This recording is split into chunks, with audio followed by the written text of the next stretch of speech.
Hello there. Please can I welcome everyone to this meeting of the Health and Environment Policy Committee taking place in the Walton Suite, Winchester Guildhall. The time is 6:30. My name is Councillor Steve Cremoyson. I'm chair of this meeting. This meeting is being live streamed and recorded to the Council's YouTube channel. Subtitles are available and advice on how to turn this on is set out on our website. If I could ask everyone to please ensure that your mobile phones are on silent one way or another. In the unlikely event that it is necessary to evacuate the building, the fire alarm will sound, and please follow all instructions given to you by our team. And can I welcome the members of the public and visiting councillors to the meeting. I'll invite you forward when it is time for you to make your contribution. I'll just turn over to the agenda.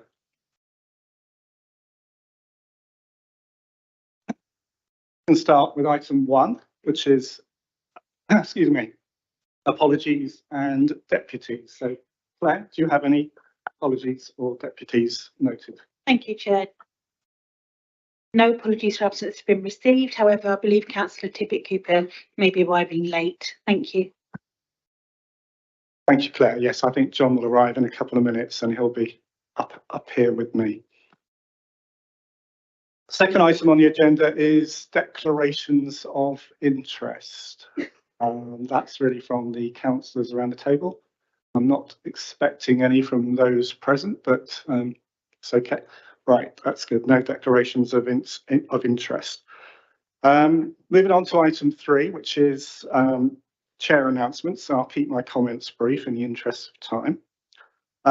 At the last meeting, there was a work item put forward to this committee by Councillor Wallace on behalf of Councillor Lee.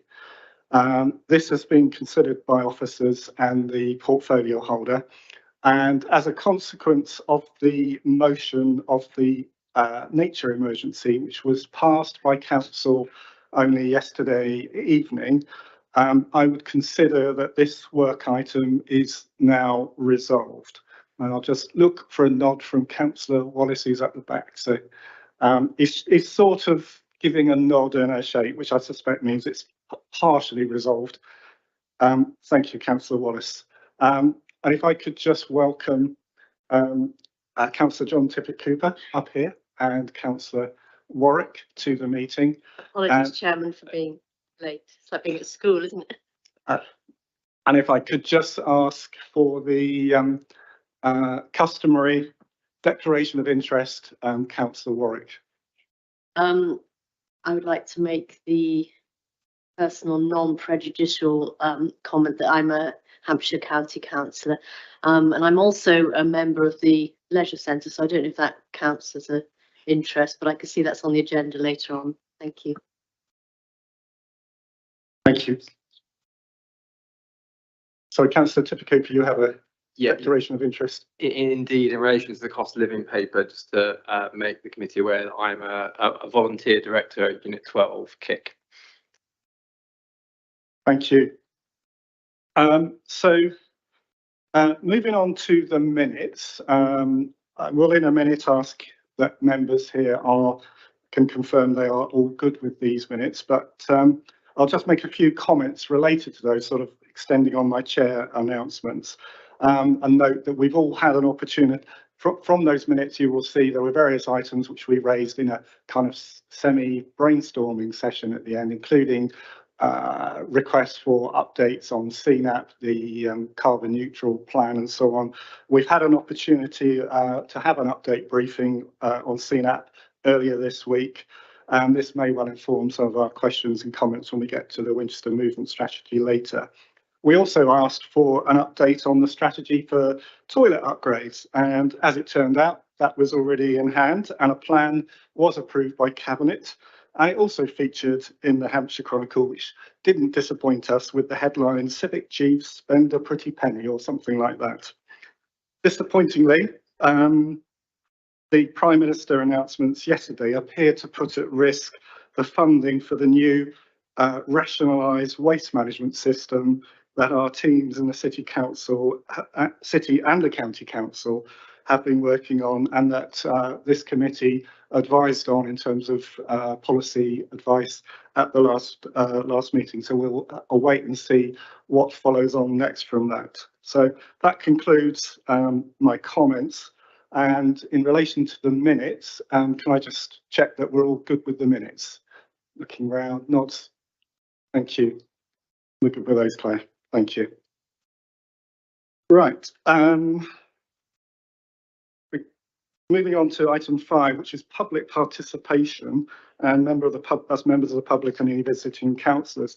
As far as I know, there are none that want to speak at this moment, but I think Councillor Wallace has asked to speak ahead of item 7, which is the CNAP report, and item, I think, I'm not sure, just bear with me a second, and item 8, which is the social value.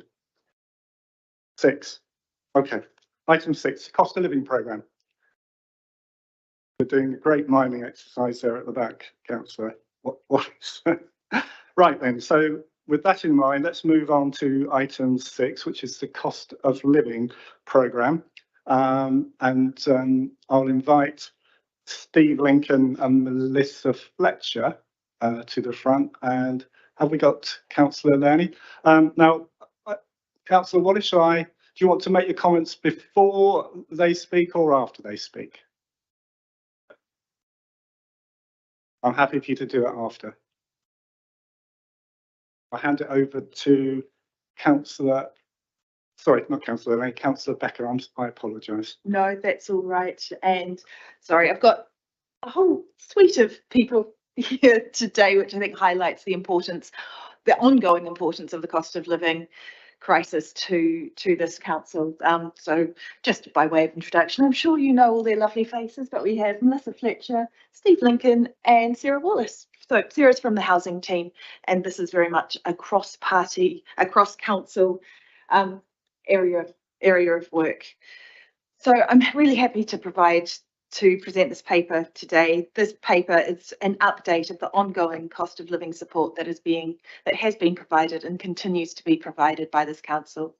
In 2021, just as we were coming out of the incredibly difficult COVID times, the country began to suffer an economic crisis, and that continues to have a serious impact on everyday living costs for everybody. To alleviate and address these concerns and to address these cost increases, the council reacted quickly to help residents and organisations such as Unit 12, as Councillor Tippett-Cooper's already alluded to, with increased costs and the increased economic uncertainty. The paper has a dual purpose. It looks back at the interventions and support that have been given since September 2022, but it also very importantly looks forward to the future. Just as the cost of living crisis isn't over, nor is the support of the council, it does still remain one of our very key priorities.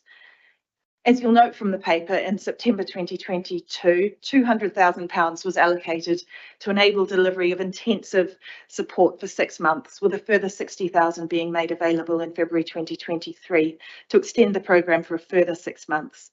The purpose of the funding was to be intensive and short term. It's always intended to be a one-off payment to help individuals and organisations get through the most acute period of the crisis, as well as adapting to the increased costs over a longer time.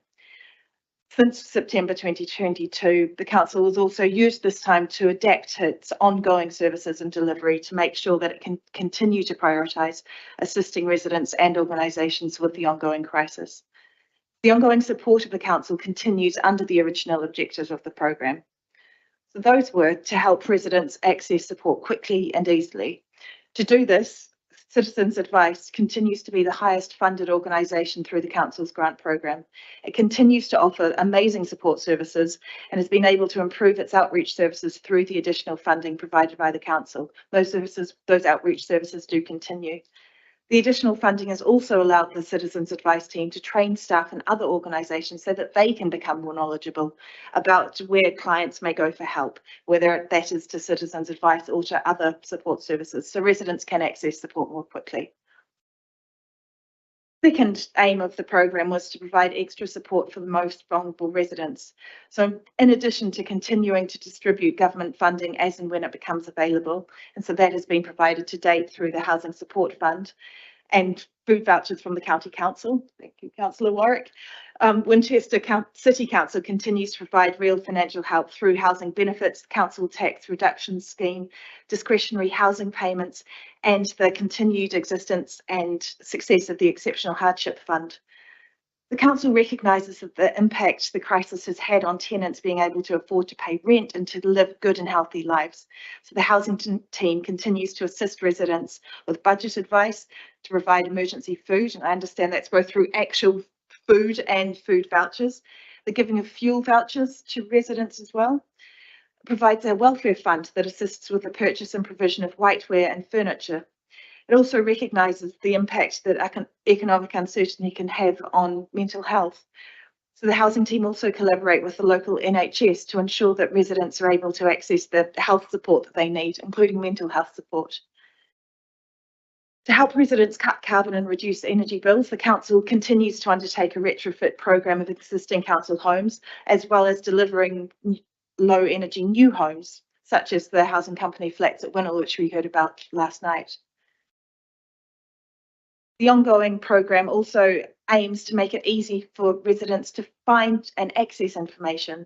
So the council has developed a cost of living webpage, which is available. It's one of the first things that you see on the council webpage as you come across it. That page continues to be kept up to date and will continue to be kept up to date. So residents can always find the latest information reflecting the situation as it currently stands and the support that is currently available at this time. We continue to work with partners to maximise joint impact. We have a fantastic grant scheme that's open to organisations that support people who are feeling the impact of the cost of living situation and provides funding to such organisations. One of the biggest ongoing support efforts is the establishment of the Social Inclusion Partnership, which had its seed in the Cost of Living Summit that the council held in November 2022. We actually had a meeting of the Social Inclusion Partnership yesterday, which I attended. So many members of the summit who attended the summit in this room in 2022 are now members of the Social Inclusion Partnership. So that discussion and that dialogue continues to bring those organisations together to address the impact of the cost of living situation as well as wider inclusion goals. So I will stop speaking now and I will pass over to Steve and Melissa, who was probably going to reiterate quite a lot of that. Thanks, Councillor Becker. No, I won't reiterate. I'll just embellish a little bit of the information. In terms of the paper, as you say, it sets out the support that's been provided and how it will continue to be provided, along with the 5 key objectives that we have delivered and continue to deliver on. One of the achievements out of the piece of work that we've done was the summit that we ran last November, which brought together many stakeholders and was a very positive event and helped us feed into the way that the SIP was formed. And that's something that will continue to grow, and we'll work with the social inclusion team to continue with that, talking about debate and collaboration, because that was one of the key areas of focus that came out of the summit.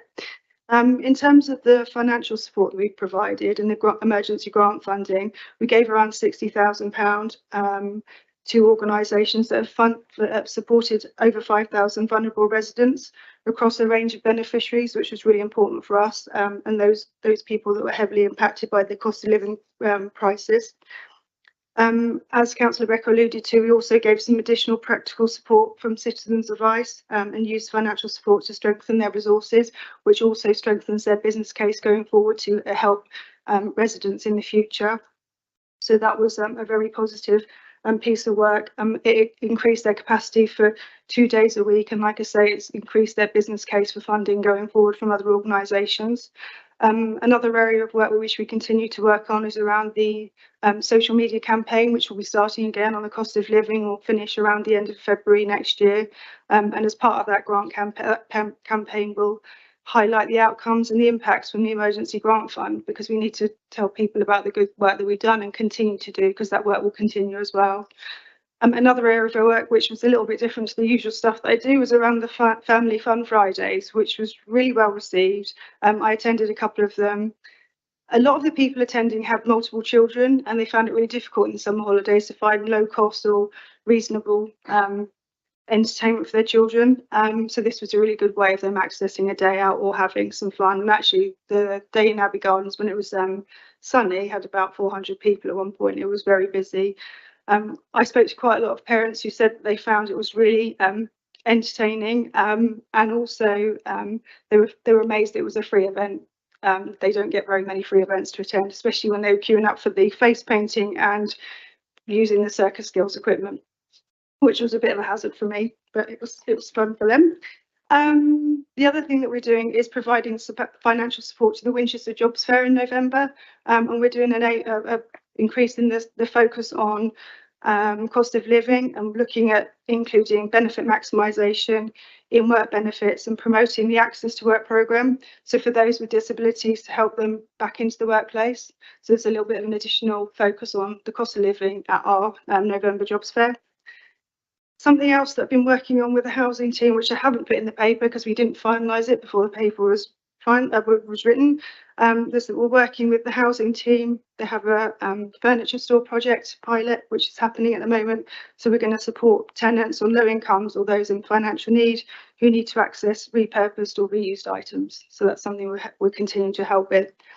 And also we're continuing the work with the housing social inclusion team with vulnerable tenants, working on a programme of support to alleviate hunger in October for children and families, looking at cooking sessions in the sheltered housing scheme and looking at providing some items for cooking and keeping warm this winter. So there's still some continuing work in terms of the social inclusion partnership and the social inclusion team that we're continuing working with.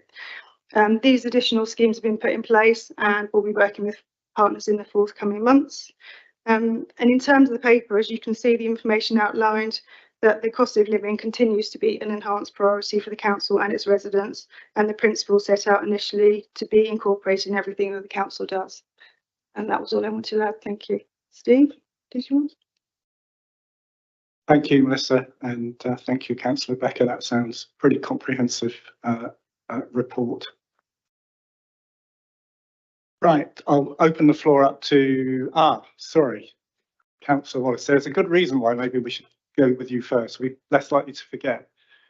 So if you could take a place and come and make your points. Thank you, Chair. Yeah, as we know, residents have been hit hard by the cost of living crisis. I was just looking up a few facts earlier on. Across the UK, the Trussell Trust food banks provided almost 3 million emergency food parcels to people facing hardship in the last year, with more than 1 million of those parcels provided for children. This is the most parcels that the charity have ever distributed in a single year, and is a 37% year-on-year increase, with 760,000 people using a food bank in the Trussell Trust for the first time. Similar increases have been reported in local food banks. For example, the Meon Valley Food Bank reported an 85% increase in households helped in the past year, and overall a threefold increase in the past 3 years. The council cannot resolve the crisis, but the cost of living programme was put in place to support those residents who were hit hardest. And I'd like to echo the comments that were made in the report and put on record my thanks to the officers for all the work they have done, both those directly involved with the cost of living programme and those from across the council who provided short-term crisis support, including the revenue and benefits team, the housing team, the comms team and the customer service team. Plus, of course, Citizens Advice, who are a very experienced cost of living supporter and troubleshooter organisation who continue to provide invaluable support for some of our residents. I did have one question. Going forward, has there been any consideration for examining the feasibility of a mobile advice service? The woeful public transport between rural villages and citizens advice centres in either Winchester or Bishop's Waltham has made it hard for some of our most vulnerable residents to get face-to-face support. A mobile service that goes out to some of these rural villages may be able to help fill this gap. Perhaps a feasibility study using funds from the Rural Prosperity Fund would be a start. I'd be interested to hear your thoughts. Thank you. Would you like to take that question now? That sounds like a very good question. Thank you, Councillor Wallace. Yeah, I'll take that one, Chair. Yeah, thank you, Councillor Wallace. I wouldn't say that specifically a mobile advice service has been discussed or considered, but the work and the funding that we've done with the additional funding for Citizens Advice enabled them to increase their outreach work. So they've taken their services out and about far more. But they've also looked at how they do that. So probably the traditional way of delivering outreach services is to go book a venue, sit there for 2 or 3 hours, promote the fact you're going to be there and hope someone turns up. They took quite a different approach, which was to work much more closely with existing partners and organisations and activities to take themselves to where those people are already gathering. So be it lunch clubs or that kind of activity already happening where the target audience was likely to be the right one. So they've been out and been into a number of those places. It's work that they've sort of established a basis now. So this is one of those kind of legacy pieces that hopefully can continue going forward, that they've established that as a way that they're going to do some of their operation in future. Also the work that I think Councillor Becker mentioned about the way they've upskilled and enabled other organisations who aren't so qualified in offering that kind of detailed advice, but to understand the concepts and the principles behind it and to be able to almost act as a first point of contact. So there hasn't been discussion around a specific mobile service, but the service that probably the key provider, Citizens Advice, offer has gone out in a much more mobile way, making it much more accessible to people. Having said that, it's certainly a conversation we can have. Obviously, we continue, as was mentioned, we continue to fund Citizens Advice significantly. We can have conversations with them, and we intend to have further conversations about what they do, how they do it, how best they can continue to respond and react to the challenges that they and their clients are facing. So, thank you. Can I just add something? They have actually tried that before, and I know that they're looking at something in the future, but they haven't actually kind of, planned how they're going to deliver that. I know it comes with their, issues around how do they get around, how the extra money it will cost in terms of the transport. But I know it's something that I have funded in the past, and just for a short period of time. So we'll continue that conversation with them. Thanks. Thank you. I think Councillor Tippett Cooper wants to jump in here on an area of specialist expertise. Well, I'm not at all, Chair, but just to support what Steve and Melissa have said and to help answer Councillor Wallace's question. One of these outreach sessions for Citizens Advice Bureau was at Unit 12, where I was at the beginning. I'm a volunteer director, and what was really positive about that approach, which is, I suppose, a development since the cost of living programme was implemented last year, was that it means that Citizens Advice is going to areas where actually people who may not necessarily realise that service is available is there for them, but also they're going there when they're in potentially in a more financially vulnerable position. Not everyone that attends the food pantry at Unit 12 is financially vulnerable. Most are. And so the fact that Citizens Advice Bureau came and joined us at a session there and want to continue developing that partnership is an example of how they are looking for the right places to go, as it were, where people are, as opposed to sort of, not doing so. And is a perfect example of how I think organisations like Citizens Advice Bureau are being innovative with limited resources that they have in order to make the most impact in the community. Thank you, Councillor Tippett Cooper. I'm going to open that up to the floor for questions from members, but I have in the queue already Councillor Bolton and then Councillor Warwick. So Councillor Bolton, if you'd like to. Thank you, Chair. So I had a similar question to Councillor Wallace, but it was essentially that, first of all, great amount of work gone on here, which is to be commended. The thing that sort of leaps out in there is that there's obviously a density of population within the city that's greater, and therefore there's inevitably more focus on that. And I wondered if you could flesh out a bit more on what is being done to try and get to more vulnerable people in rural communities. I hear what Councillor Wallace says about a mobile unit. I was actually I think it's quite a good idea actually. But what I wondered is how much work goes on with the local parishes, because it seems to me that a lot of those vulnerable people in rural communities are actually, they're isolated. They may not have access to the internet. I mean, God knows I've got barely access to the internet at home. So, you know, getting to those people is difficult, finding them, and they're suffering in silence. Local parishes are good at knowing where the problems are or finding out. And I think, and I was curious to know maybe what is happening or what could be done to work more closely there and try and find these vulnerable people that need help. So thank you.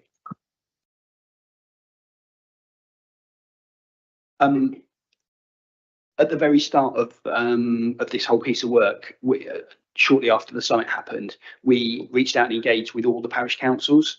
Now, it was, unfortunately, and this is no criticism of them, actually, we didn't get a huge take up of that, but we did get some really good quality conversation with a number of the parish councils. I think at that stage, it was quite early in the piece. They definitely gave us a steer, and it helped shape some of the things that we did, and particularly the way that we worked with Citizens Advice and the way that they approached what they did.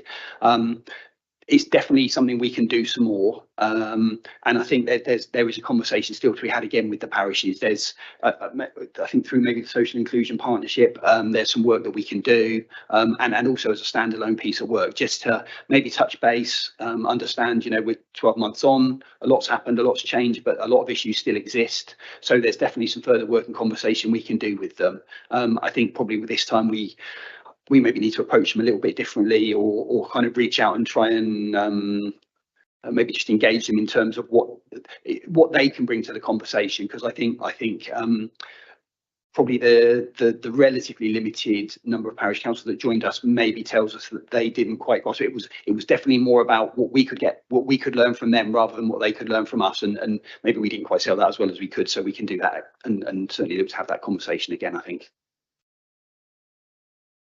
Thank you, Steve. Sorry, I was just going to jump in there as well. Sorry. I think Sarah may want to speak about the Social Inclusion Partnership and the work that it does across the district. But just to reassure Councillor Bolton, while Steve said that there's some work to be done with the parishes themselves, this work hasn't been focused entirely on the city. We've made sure that the activities, for example, the Family Fun Days, we didn't just do in the city. We also did them in Wickham, which has a large population of economically deprived people as well. So, and the Some Munchies program, we also had food available in Sparsholt. So again, just 2 examples of where we haven't focused entirely on the city. It has been across the district where areas of need have been identified. Yes, I think just to add to that, that obviously Social Inclusion Partnership it works across the district. So certainly one of the issues we'll be looking at is how to reach more vulnerable people in more rural areas, and that's already been acknowledged. So that could be something we can put into the work stream for the Social Inclusion Partnership. But also we've run some pop-up hubs over the summer in various rural areas with the Citizens Advice to see what the uptake was there and what needs there were in those areas. And we're very conscious of the fact that we need to reach out to those rural areas and to do more there, to be able to offer services and bring services to people. We're looking to get a LIFT tracker, a low income tracker, which I believe some members have had demoed to them last year, which they found particularly interesting. And that's where you can actually identify not only kind of areas of deprivation, but areas where people are on low income, where they're not uptaking income that they could. So we could proactively identify people then who are missing out on benefits. So quite a range of things that we're trying to do. Thank you for that, and thank you, Councillor Becker, for highlighting the Sparsholt Munchies project, because I remember at the time thinking it was a bit odd it was there, but I think you've now explained how it's kind of a custom thing to address a particular need in one of our more rural areas, where the needs are also fulfilled in different ways in the more populated areas. So thanks for that, very helpful. Councillor Warwick. Thank you, Chairman. You've put a really good programme together in quite a short period of time as a sort of one-off. So if you were to repeat this again, what would be the sort of real highlights that you might do, or indeed you might continue anyway, and what would the the issues that perhaps didn't work quite as well that you probably wouldn't use again. It's more for interest. I don't know, 80-year-old yoga. Certainly in terms of the second point, I think one of the things which we anticipated needing to kind of intervene or to do a significant bit of work on, and this actually came out from some of the early conversations with the parish councils in particular, was around transport. It was flagged up, certainly it was flagged up more as a sort of a likely area of concern, you know, people being able to, there's something about taking services to people, but you know, sometimes it's about people needing to get to those services where else they're located. Despite some quite considerable efforts to sort of reach out, to engage, to understand, to hear from people who might have a need. We spoke with Community First, for example, who operate a number of community transport services in the district. Nothing really ever presented itself by way of a really present requirement for help with transport. Now, I don't know whether that means that people just worked it out for themselves. During the COVID times, local communities were really good at just solving these things for themselves. And you know, as a council, we were there to support and help, but we didn't actually have to intervene as much as a lot of other districts did. So possibly that was part of the answer as well, is that I think communities have been more prepared, and that kind of support network exists far better than it did. So I think that's probably the area that stands out to me, is we expected to have to fund some transport activities and transport service or provision, and that never really presented itself as a real demand. In terms of what's worked well, I think Melissa's already mentioned the family activities were really popular, really well taken up. So they certainly created a real buzz at the time.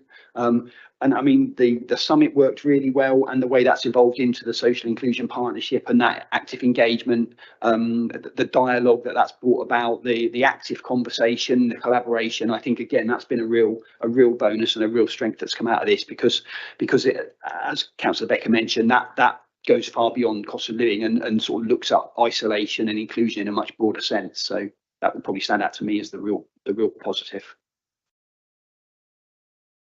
Thank you, Steve. Do I have any questions from other? Councillor Greenberg. Thank you very much. I mean, it's great to hear about the delivery of such a varied and supportive programme, and also the legacy of investment, which will transform services for the long term. I think that's really a great outcome as well. My question, I think, might have been slightly covered, but I just wanted to check. The Cost of Living Summit seemed like such a great and creative initiative, so I just wanted to check if you're planning to run that again. Thank you. Not a problem. So as I said, the Social Inclusion Partnership has really been born out of the initial summit that was held, because lots of the organisations who attended that initial summit have seen the value of working together and continuing to work together. So they have committed to working in the Social Inclusion Partnership. So we haven't committed to running or concluding a further summit per se, but it is something, if the cost of living crisis does continue, it is something the Social Inclusion Partnership does continue to address, but could specifically address, you know, I think I'm speaking for Sarah here, but we could have a special meeting of the Social Inclusion Partnership to address cost of living issues if that proves necessary. I'll just add to that, but a lot of the attendees of the Cost of Living Summit have now come onto the Social Inclusion Partnership, which is absolutely brilliant, and we're always looking for more members, and we've divided into subgroups which I think probably cover a lot of the issues around the cost of living. So we've got food resilience, financial inclusion, digital inclusion, health inequalities, and we're looking at repurposing one of the groups like a community support group. So we're trying to deal in a long-term, more sustainable way in partnership with a lot of those issues anyway, and we're having a face-to-face here for Christmas as well. So there are a lot of the agencies that really came and put down all the issues that they had at the cost of living for the cost of living crisis, and gave us all that information. We've kind of turned that into the Social Inclusion Partnership as a long-term kind of solution.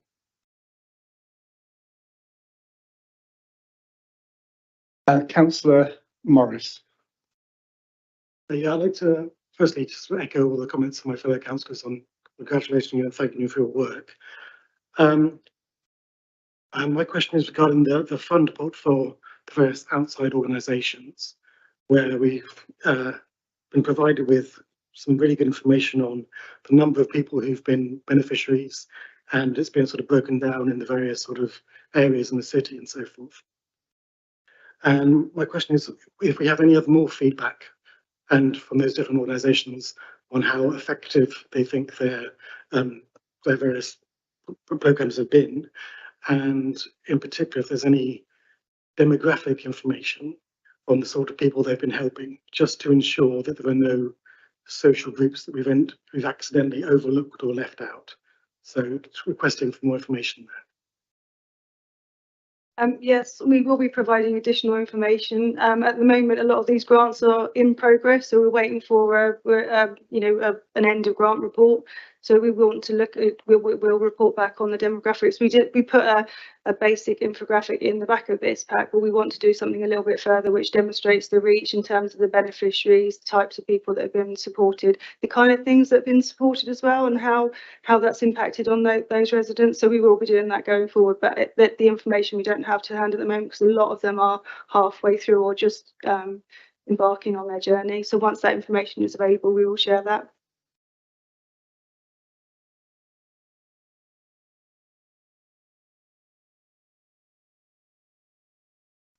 I've just got one question, and I think you've already touched on some of this already, which is just reiterate some of those, if you like, the improvements to the system that have come out of scaling up the process and better serving the people that are more vulnerable. What would you say are the kind of like 3 or 4 top improvements in how we address that that need within our communities that has been there in the past? It's just that the cost of living crisis has just amplified it big time. And are those improvements going to carry on through in terms of how we work with those people?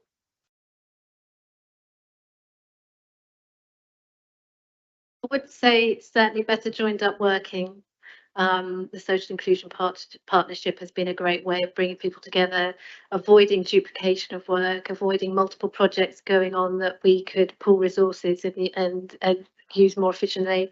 So I think that's certainly one thing we take away, is much better joined up working, more efficient working, and a better division of labour kind of across the district, with people kind of taking ownership of different areas.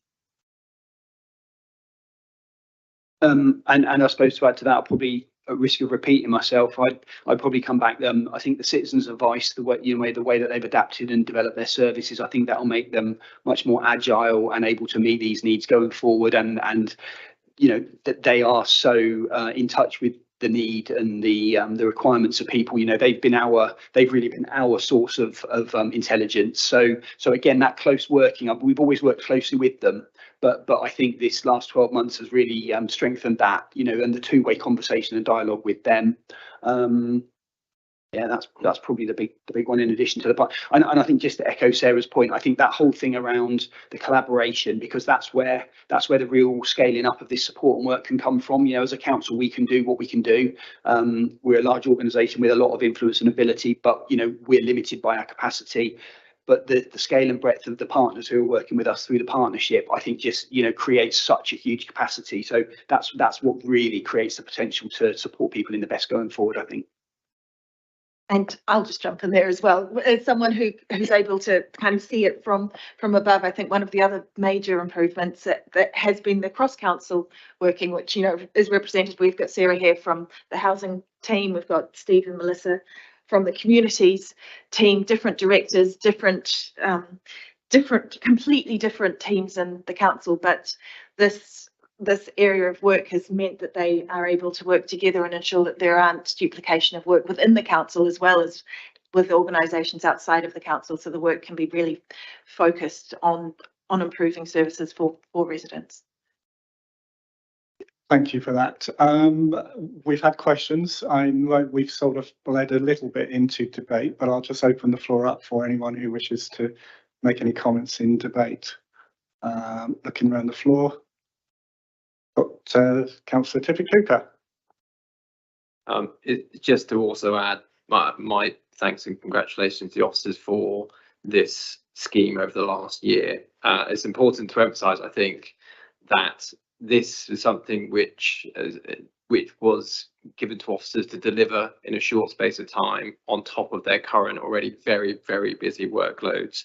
And if you look through the paper, you can see things like £60,000 allocated for emergency grants, of which almost all was allocated. The amount of work that goes into each individual grant to make sure that's allocated to the right organisation, the checks are done, etc., and it's having an impact is really extensive. That's just one example of this entire paper. And then also not underestimating the work that actually needed to deliver all this. I'm not underestimating the actual impact this has. It empowers these community organisations to put these funds where it's most needed. An organisation like Street Reach, for example, is able to much better identify what young people need in a crisis than maybe many other organisations, including potentially the council, can actually identify. And it's really, really positive that although this was a one-off budget, that it has created really, really impactful and important legacy outcomes, such as the social partnership that you've described and talked about the benefits of really well tonight. And it's again really positive to know that the council is going to be obviously delivering its ongoing grants programme to continue to support these organisations. And I can't say thank you enough for all the hard work the officers have done. So thank you, Sarah, Steve and Melissa, and all your team, folks in your team as well. Please do pass it on. Anybody else? Okay, I'll just, I'm not sure I can top John's citation there. It's always a bad idea to follow John. But I'd also like to acknowledge, as chair, the fantastic work that all of you have done, and obviously your teams, and in encouraging and building those relationships with partners that have ultimately delivered the support to those people most in need. And you know, that's really testimony to the effectiveness of kind of creating good relationships with partners. So thank you very much, and thank you. Oh, recommendation. Oh my gosh, what's my recommendation here? Oh my gosh. I know, this is the formality of, yes, I've got them here. So the recommendations are that the policy committee are asked to note the support provided to the residents by the council and its partners in response to the cabinet announcement to fund additional cost of living support measures in September 22. And the last line here has gone off my screen, off my page. If you could, yes. The second recommendation is that you're asked to note the continued cost of living support available to households beyond September 23.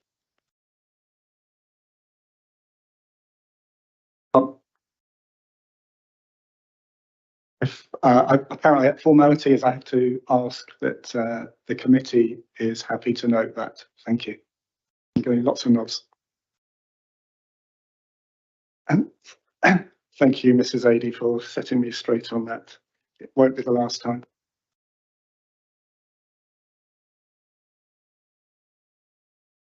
Right, let's move on to the CNAP report. CNAP being Carbon Neutrality Action Plan, I believe, is the correct acronym. And today we're going to hear about and discuss the movement strategy and transport actions. And we have a presentation, I believe, led by Lucy McEwen, Transport Planner from Winchester City Council. And we also have Jeff Hobbs and Stuart Wilson of Hampshire County Council. So absolutely fabulous to have a joint team of Winchester City Council and Hampshire County Council on this subject. And I'm going to hand the floor over to, actually, am I going to hand the floor over? I'm going to hand the floor to Kelsey Learning, who is the portfolio holder for this area. And we will, I believe we got Councillor Wallace will want to say something after your session. Thank you, Kelsey. Thank you, Chairman. I won't say too much because I don't want to spoil Lucy's thunder and the presentation, but the Winchester Movement Strategy is a joint city and council transport strategy which was agreed in 2019. It has the aims of reducing traffic, increasing levels of walking and cycling, and improving air quality while supporting economic growth. Since it was agreed, a lot has changed, particularly the declaration of both the city and county councils of the climate emergency. But given the timescales involved in transport projects, the benefits of the long-term partnership work and continuing the work streams of the strategy still remain very strong, and in the long run I think will give us significant benefits as a city. So with that, I'll hand over to Lucy to go over to tell you a bit about the strategy and also where we are with the work streams involved in it. Thank you. Stuart will start first. I'm just going to give a quick recap on the strategy, and Lucy and Jeff are going to go and give an update on the various plans and schemes that are being worked on. So yeah, the movement strategy was adopted by both councils in 2019, and it provides the kind of overall strategic direction for the schemes and plans that we work on in the city, and there's an agreed vision and 3 priorities.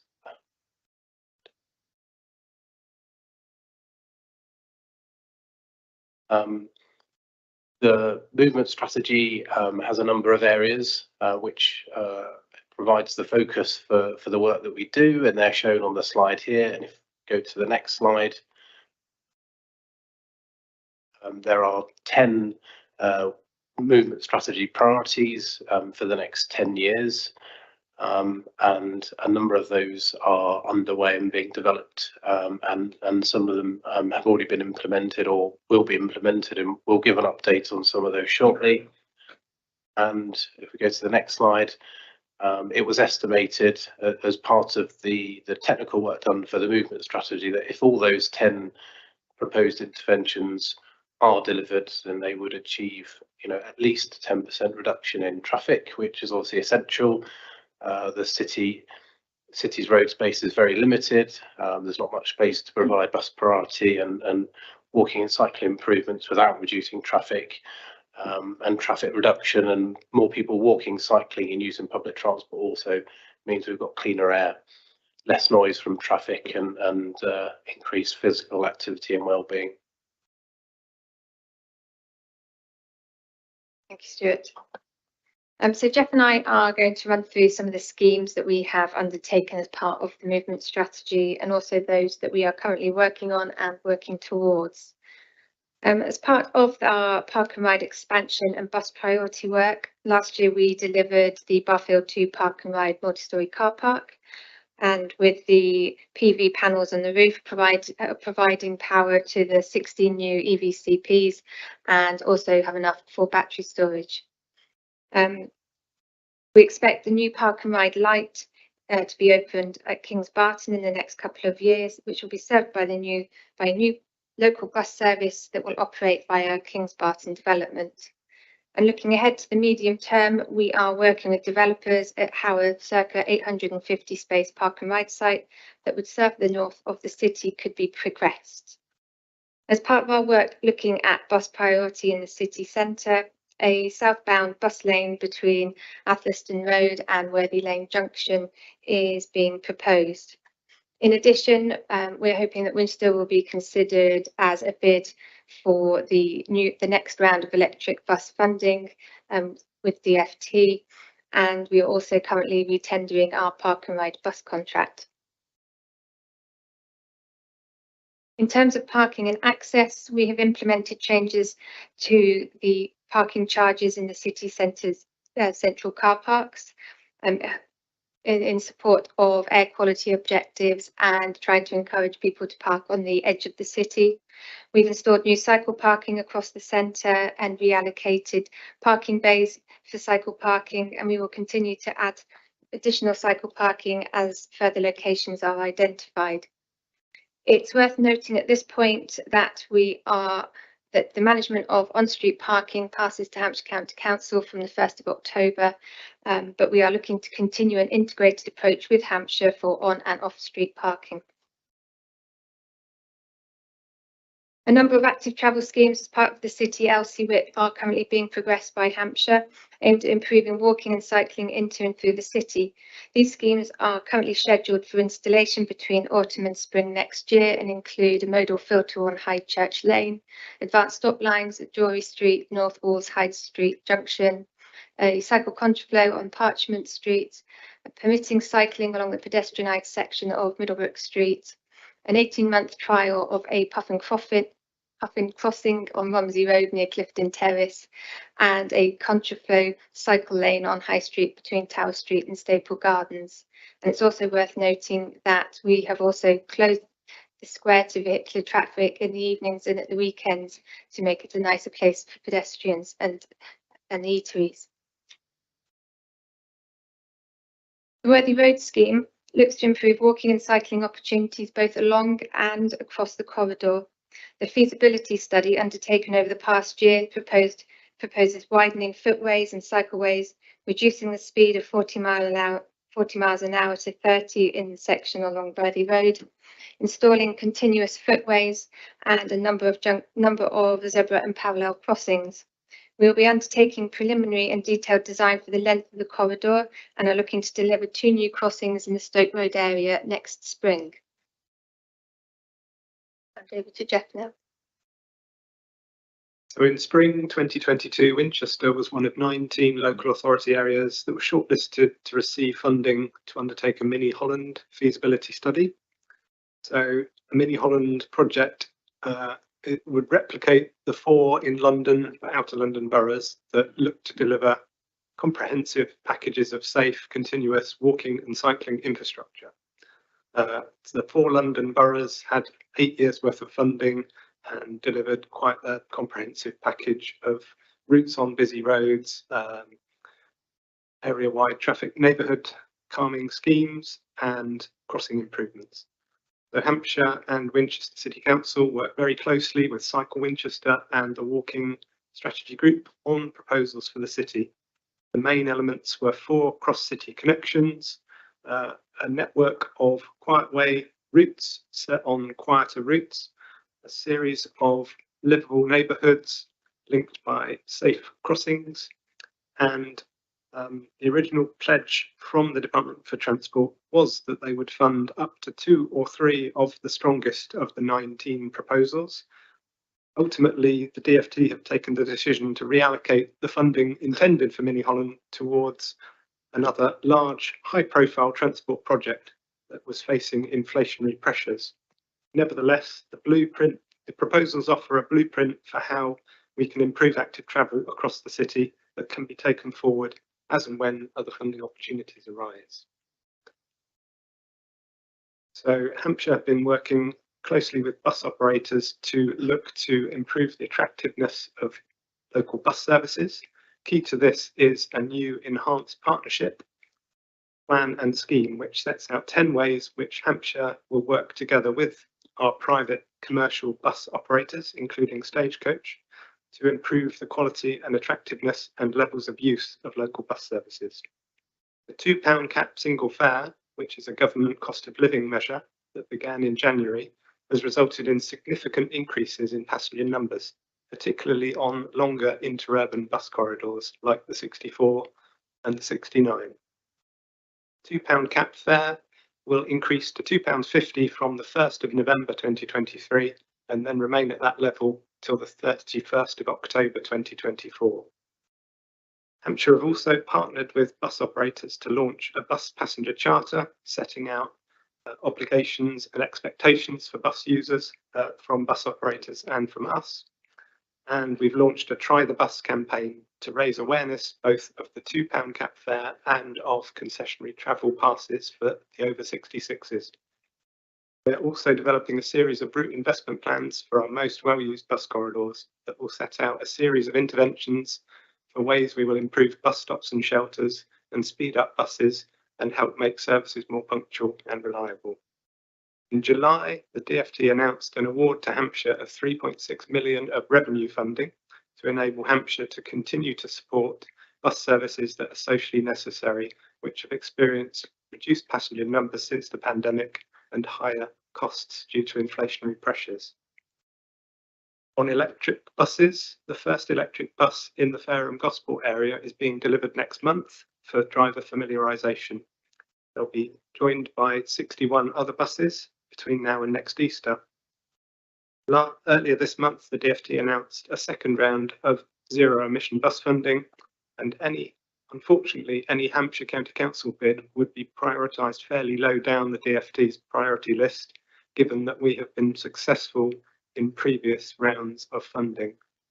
Nevertheless, we're in discussions with bus operators to understand their appetite for being part of the bid, and Winchester is one of those places that are being considered as part of that process. So Hampshire and the City Council have been working with Solent Transport on a potential location for a trial micro consolidation of freight deliveries location. So this would provide first and last mile deliveries from the motorway area into the city centre and potentially reduce the number of van and lorry movements into the city centre. So this has been trialled successfully in other places, including Bristol and Berlin, and we are working with Solent Transport to see if a trial can be of interest to third-party logistics firms and whether it can be delivered as a trial scheme that could be proving the concept for a more permanent solution. In terms of funding, funding is an ever-moving picture, and there are a range of different sources of funding open to us. Most national funding is awarded these days via a competitive bidding process, which can be quite resource intensive and quite difficult to succeed at. There's usually more bidders than there is money available. The zero emission buses is one example of that.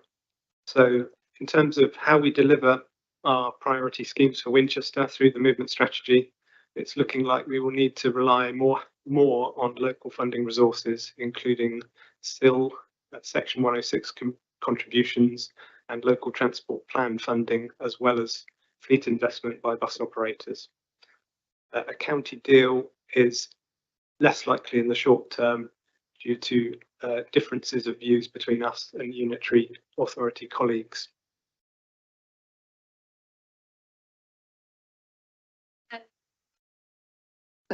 We just wanted to put this slide in to just make sure that everybody realised that the movement strategy team aren't working in a silo, and that we are working alongside the Central Winchester Regeneration team, the Station Approach team, and Sir John Moore Barracks, working on solutions for bus provision, ensuring active travellers at the forefront of everything, looking at park and ride, and considering the impact of car park closures.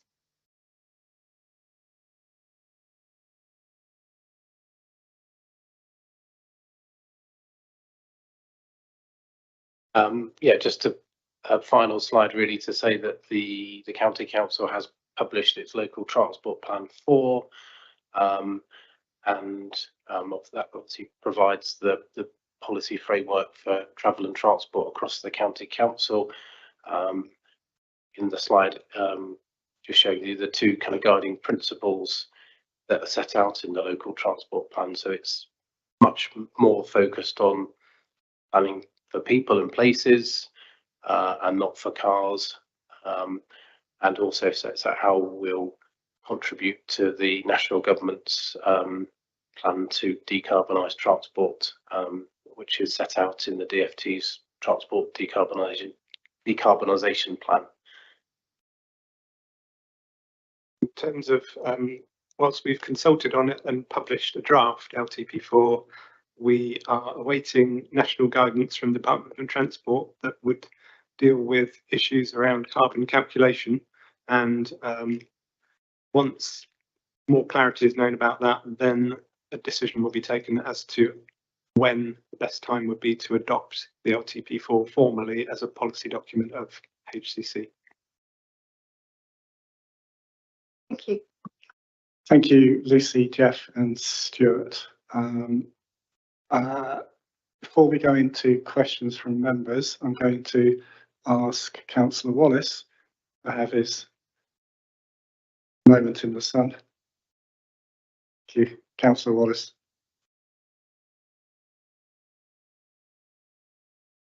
Thank you, Chair. 4 years into the 10-year Winchester Movement Strategy Plan, progress has been extremely poor. And whilst the officers have done a good job of highlighting the small steps that have been made, our residents deserve better than any pretense that the plan is on track. Points that we didn't cover in any detail were delays to the LTP4. The LTP4 proposes transformational changes. It sounds great, and the adoption of this plan is key to making significant changes to transport infrastructure in the city. However, consultation on the plan closed 15 months ago, and yet the plan has still not been adopted, and it's not clear when this will happen. Delays to the city's local cycling and walking infrastructure plan. Consultation on this plan closed in February last year, February 2022, and yet the plan has still not been adopted. Delays to the Winchester District cycling and walking infrastructure plan, which continues to trail far behind the city plan. Spending on new cycle parking is behind plan, with 40,000 allocated last year and only 13,000 spent. Meanwhile, infrastructure projects continue to be approved that will increase traffic in the city centre. The Mini Holland project has been cancelled by the government, so hopes of funding for this initiative have disappeared. And bus services in our district continue to be reduced or even cut completely. Whilst many of these issues are outside of Winchester Council's direct control, this council shouldn't be part of perpetuating the myth that there is an effective plan being worked. It's time to be honest, step back and re-evaluate where we go from here. The priorities of the movement strategy were to reduce city centre traffic, support healthier lifestyle choices, invest in infrastructure to support sustainable growth. In order to align with the Council's net zero commitments, to these priorities should be added the priority to reduce greenhouse gas emissions, as transport is the largest contributor to greenhouse gas emissions in the Winchester district. Next, the emissions savings from each of the schemes need to be quantified to help with prioritising the key actions. Then we need to be bolder in our aims. To quote the Winchester Movement Strategy, overall, the evidence provided a strong mandate to be bold. Don't just tinker around the edges, but seize the opportunity for real change. Currently, the next steps in this report appear to be limited to tinkering around the edges and are unlikely to have any effect on the amount of traffic in Winchester. In order to deliver any significant reductions in traffic, it's time for the council to be bolder, to step up on behalf of our residents, to drive real improvements to Winchester's cycling, walking, roads and public transport infrastructure that will improve the lifestyle for our residents and start to deliver the changes that are needed to reduce our carbon impact. Thank you. Thank you, Councillor Wallace. I'm going to ask Councillor Lerner if she'd like to respond to your thoughts at this point. Thank you, Chairman. I absolutely agree with Councillor Wallace's sentiments, but I think we do have to recognise that transport schemes are astonishingly expensive. We're operating in an environment where the government is making a total mess of what transport funding is available. The competitive process is requiring councils to put a lot of resource into putting bids together for what money is available at a time when local government and particularly upper tier authorities, and clearly it's not my job to defend the county, but they are struggling and not on the edge of bankruptcy. I think we have to recognise that we have to work within the resources we have and do the best with what we have. But, you know, it would be great to be able to be putting ambitious schemes together, but that would take even more resource than we're already putting into this. And as we know, we as a council are going to have to look quite hard at levels of resource that are available going forward too. So absolutely agree with the sentiment, but I think there is a practicality problem here. The other thing is that, I mean, we recognise that the movement strategy is out of date in many ways, and if we were rewriting, you know, the kind of vision, the aims today, then we would probably write something very different. But at the end of the day, I think that we do have a set of work streams which are broadly the right ones in terms of acting for Winchester itself. I think we have much bigger issues going out into the district and how we finance some of the work that we'd love to be able to do out there too. So it is an ongoing process. It is a case of trying to grab what government funding is available.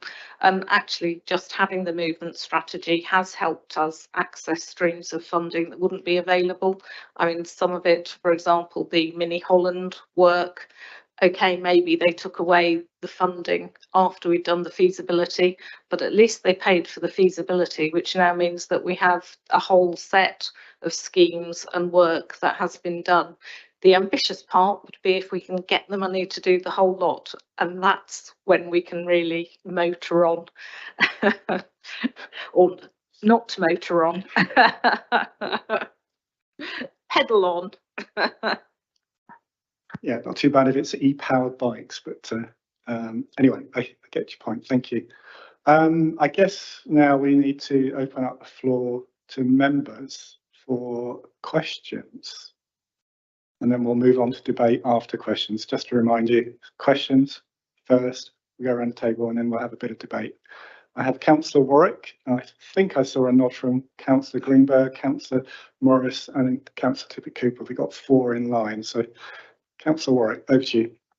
Yeah, thank you. Thank you for the presentation. I don't know who I'm directing this question to, but one of the biggest issues, and I appreciate the movement strategy is really about the city centre of Winchester. One of the most difficult things, and I guess Hannah will probably agree with me on this, is sort of if you're from a slightly outlying area of the district, it's really hard to kind of get to Winchester safely on a bike. You know, certainly that's one of the trickiest things. That's a much larger LC whip with a much bigger cost associated with it. But are there plans to sort of improve the access to Winchester city centre for those who wish to travel by bike? So, for example, my ward, Badger Farm, Oliver's Battery, that's quite a tricky, interesting journey, certainly in the rain. Twyford, Colton Commons, similar issue, not that far, so it's very doable, but it's quite a tricky journey. Yes, so if I can give you a quick update on the city and the district LC whips. As Councillor Wallace said, the draft city LC whip went to public consultation last year, and that looked at primary walking and cycling routes. We did get a lot of feedback on that, and a review was undertaken of that LC whip. Hampshire Traded Services team have picked that up now, and have just started to look at an initial data collection, and are reviewing the primary routes, especially because the original LC whip was written before the guidance, the LTN 120, had been published. So we just need to go back and check on those. And they're also looking at secondary routes, which is where sort of Oliver's Battery and Badger Farm will come in. And they will also, in line with the rest of their LC whips, look at walking zones. For the district LC whip, we started that last autumn with a stakeholder workshop. And we looked at issues, barriers and opportunities in that. Sustrans in Hampshire then went away and did an information gathering exercise. And from the data sets they got from that and the feedback they got from the workshop, went and did a high number of audits of routes across the district. And they came back with a draft network, which we presented to stakeholders in the summer. Following on from the feedback we got from that engagement and internal discussions that have happened at Hampshire, there will be a review of the classification of some of those draft network routes and a review of the routes, just to ensure that the district LC whip takes on the fact that we're looking at semi and semi-rural areas. So therefore it wouldn't follow along the same lines perhaps as the urban LCWIPs that Hampshire have written and that the draft had started to follow along. They're doing exactly the same for the Test Valley LCWIP and the East Hants LCWIP. So there will be a bit of a delay on the district one, but we want to make sure that we get this district LCWIP done correctly at this early stage, and that it reflects the needs of the district and the needs of the people who are living in the district. If I can add to that, Chairman, the LCWIPs are very important to us, particularly because we have committed to using some of our SIL towards those schemes. And one of the things is we had a conversation yesterday about how nature crosses borders. Well, the same goes for walking and cycling, and it's really important that our district LCWIP recognises that a lot of people actually go cross-border, particularly in areas like down in Waterlooville, where most of the services that people access are actually in a neighbouring authority. So it is not only making sure that we get the routes right within our district, but also the ones that go outside it. Can I also make a comment? Councillor Wallace said about spending from cycle parking. We may have only spent 13,000 out of the 40, but I will check on that number. But we have spent £70,000 of Hampshire's money on cycle parking. So we haven't just spent 13, we've also spent 70 on top of that. Okay, thanks for that clarification. I was actually thinking that is that a good thing in that we've not spent as much as we thought we had, or is it an indication that there's projects that haven't been completed? It means we've got more money to spend across the district. Exactly. So just checking where we are on the questions. Sorry, yeah. So it's Councillor Greenberg. Thank you. Yeah, I'm really excited about the delivery of the district LCWIP. I'm hoping that Colden Common and Twyford will be a primary route into Winchester. And I think when we can get that delivered, that will really take some of the city centre pressure off the traffic, because that means that there are alternative ways to get in for people. I would like to start by sort of praising Winchester City Council's commitment to a 2030 net zero target, and particularly when elsewhere in Westminster there's some backtracking on green policies, to put it mildly. It was really heartening last night to have Winchester City Council redouble its commitment to climate, and that is great. And earlier this week we had a CNAP presentation, the Carbon Neutrality Action Plan presentation, and in that, one of the statistics that was put to us in that is that transport in our district is responsible for more than 50% of the carbon. So 2030 is soon upon us, and there's a sense of urgency here. And I suppose my question is, what reassurance do we have from data that the measures which are within the Winchester Movement Strategy are actually going to be enough to keep us on track and deliver the necessary reductions in carbon that we need, as well as traffic? So there's an estimate of a 10% reduction in traffic. My sense is that maybe we need a bit more, but maybe I'm wrong about that. So I wondered if we've got any data to support that. And then I suppose also, how confident are we that we are actually going to be able to get the funding to deliver some of this? You've mentioned how difficult it is to get that. And in this climate at the moment, I despair of how we're going to get any of this done. And there is an urgency, a real urgency. And we need to think about how we're going to lobby for that, because otherwise I don't see how we will get these things done. And then my third question is sort of similar, but are we on track to meeting? So I've kind of ignored LT4 because we're not adopting at the moment, but are we on track to meeting the Department for Transport decarbonisation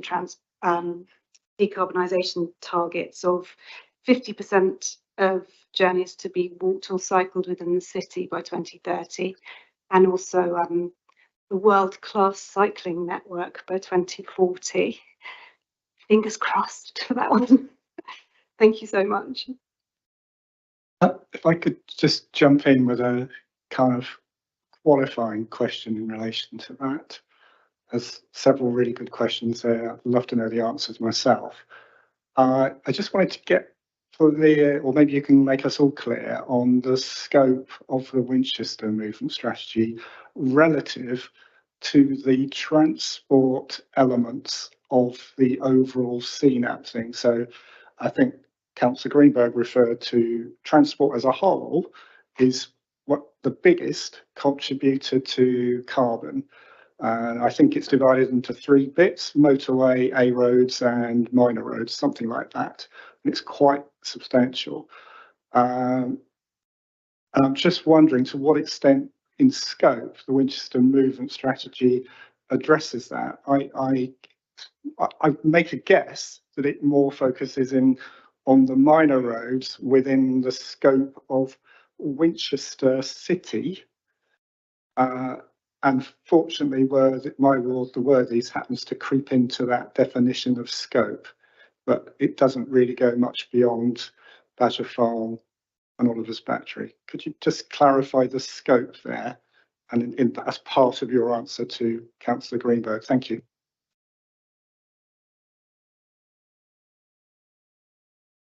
Okay, so when the movement strategy was produced, carbon calculating was still quite a new thing, and the new LTP4 guidance will contain an LTP4 carbon tool that will be useful for local transport authorities to quantify the likely carbon reduction of different transport interventions. So we're not there yet, and we probably need to, well, we do need to revisit the movement strategy in light of that new carbon reduction tool and the climate emergency, because it was put together just before the climate emergency declarations. So there is a gap and a need there to reconsider that. So the movement strategy, will it deliver the carbon reductions we need? If we can get funding, and if we can couple the carrots and the sticks in the right way, in the right phasing, with providing people with attractive alternatives at the same time as using demand management techniques to persuade people to be less reliant on the car, then we do have a chance of achieving the carbon reductions that we've set out.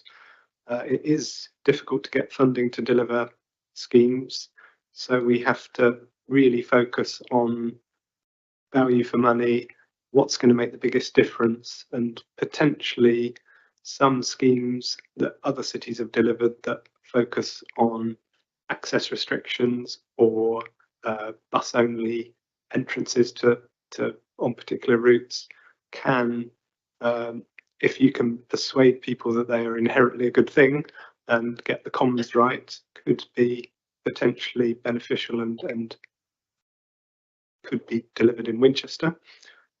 So schemes like bus gates can be delivered relatively cheaply with a traffic regulation order, and they can be done as a trial.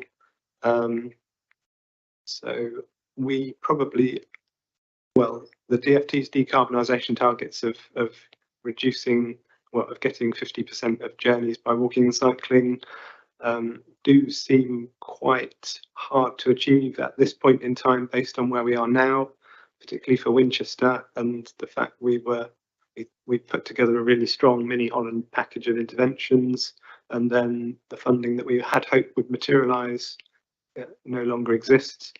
So if we can find other ways of funding those measures set out in the feasibility study, then that is still achievable. But currently, the amount of funding and sources of funding, there's a gap there, a delivery gap, and a world-class cycle network. I think if we were to find funding and deliver the Mini Holland package in full, then we could say Winchester would be well on the way to having a world-class cycle network for the city, despite all its lovely topography and hills.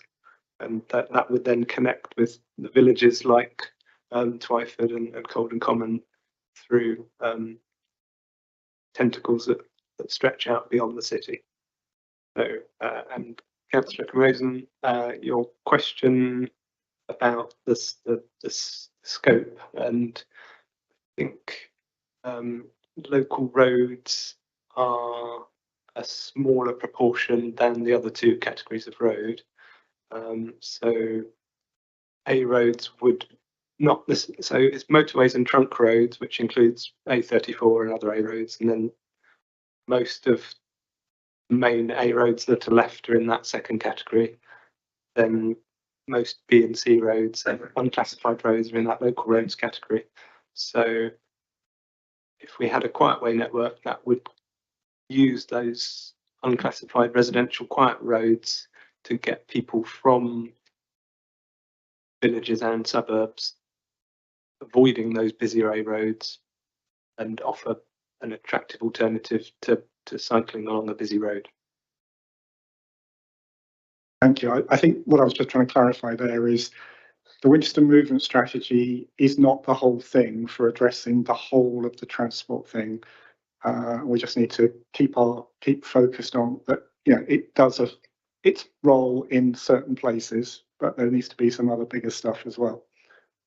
I got that right then. If I may add to that, Chairman, I mean, the movement strategy was not written as a strategy designed to reduce carbon. That is almost a side effect of it. What this is really about is about having those more livable neighbourhoods, you know, where it's easy and attractive to walk and cycle. And it's also about improving air quality and giving people a healthier environment to live in. And while the low carbon agenda in transport is relying quite heavily on moving towards electrification and other zero carbon fuels, that will not improve air quality. We do need to drive for that reduction in traffic, as well as just thinking about this as a, you know, climate change measure. We'll move on to the next question, which I think was from Johnny. Sorry, Councillor Morris. I apologise. Thank you. Just to begin with, seeing the 10 WMS priorities, I was delighted to see that the new Park and Ride site on Andover Road is priority number 1. I don't know if that reflects it being the top priority, or just happens to be the first on the list. And regarding that expansion, there are various aspects to it. There's the Park and Ride site of Andover Road, which I think is scheduled here for the next 2 to 3 years, but that depends on, as I understand it, that depends on Carla Homes, how quickly they get their houses built and so on. The local bus service is dependent on the completion and adoption of the road through Kings Barton, but it's not currently viable if that road has a gap in the middle where the buses can't get through and they have to turn around. And that it's not beyond the bounds of possibility that there might be a Park and Ride in the John Moore Barracks site before the one in Kings Barton. And so my question with that aspect is just whether these things are dependent on each other, that this has to happen before that happens, or whether they are independent projects. And my second question is regarding the southbound bus lane on Andover Road from Atherstone Road to Worthy Lane, which sounds great. Would I be correct in characterising that as a bus and cycle lane, or just a bus lane? And when the buses are going back north again, what is the idea, that they use the normal lane going north, or is they'll be diverted to Stockbridge Road or something in a circular route? Thank you. Who's going to try and tackle those tricky subjects? Okay, so in terms of those 10 priorities for the next 10 years, they're all equal in terms of weighting. There's no prioritization or ranking. Don't read anything into those numbers. So the discussions with Carla suggest you're right. We would need the Spine Road complete first before we can run a local bus service. That is something that's very important to us, and the Park and Ride Light site is a developer commitment. It's the planning approval for Kings Barton. So your question around are they linked or independent? They have the potential to be independent of one another in that an 850 space park and ride site further out would be best served by an express bus service straight into the city centre, like the one from South or St Catherine's. So potentially, once a larger site does open, then there could be some demand that abstracts from the Park and Ride Light site at Kings Barton. We'll have to look at that and see when we cross that bridge, when we come to it. The southbound bus lane on Andover Road, we have been in discussions with the Station Approach project team about Cattle Market Car Park, and we believe it would be preferable to separate cyclists from buses. So the current proposal would be to set back the building line of any new buildings within the Cattle Market Car Park further in, so that a strip of the car park would become a walking and cycling route, which would mean that the southbound bus lane, which would be where the on-street parking is at the moment, would be for buses only. Then in terms of heading north, the Park and Ride buses would use the same lane as general traffic heading north. There wouldn't be a detour.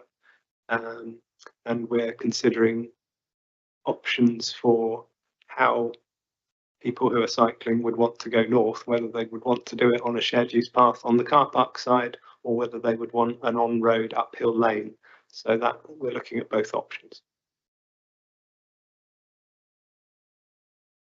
Thank you. I think next up is Councillor Tippett Cooper. I've reduced my questions as I've gone through this from about 15 to about 2 or 3. So I'm grateful so far for the contributions. It does feel like the Winchester movement strategy that Winchester City Council and Hampshire County Council are trying to walk forward, but the government are putting them in cement boots, or trying to cycle forward and the government are puncturing their tyres, because frankly it seems like there's big problems in terms of actually getting funding to do things that would really make a concrete difference. I suppose going back to what Councillor Wallace said, it does feel like I accept what Councillor Learning was saying about the movement strategy is about much more than reducing emissions, but it feels like it would be useful to at least understand how each of these schemes does have a emissions impact, and whether that can be factored into the next sort of update or not, I don't know, but that would be an interesting thing to have included if that's entirely possible.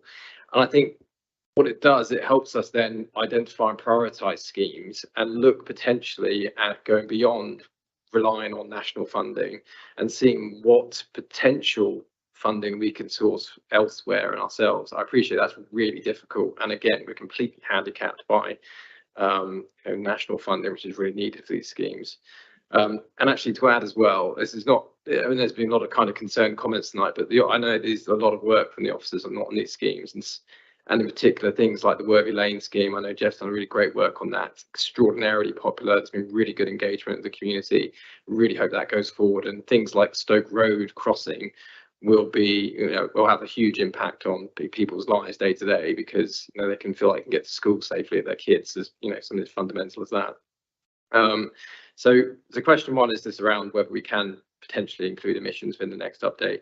Question 2 is whether we are able to I suppose reevaluate things and see what schemes we can actually deliver ourselves without relying on this current government, who are proving to be utterly hopeless when it comes to tackling the climate emergency.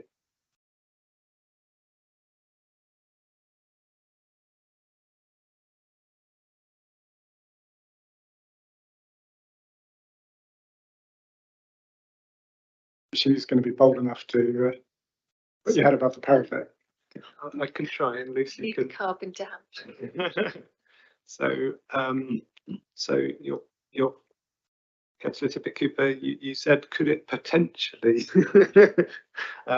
be factored into the next update? So, so clearly, potentially it could, but there would be a potential resource implication for us in doing so. So that's not a no. That's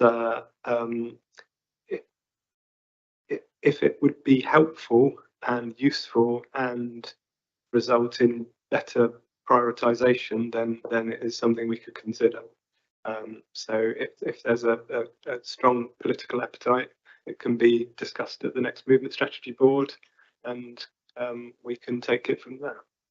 Yeah, I can see Jeff looking at me at this point for my response. I think this is quite difficult because actually what we're looking for is system change here rather than individual projects, which, you know, are very tightly defined in their benefits. So, for example, the Stoke Road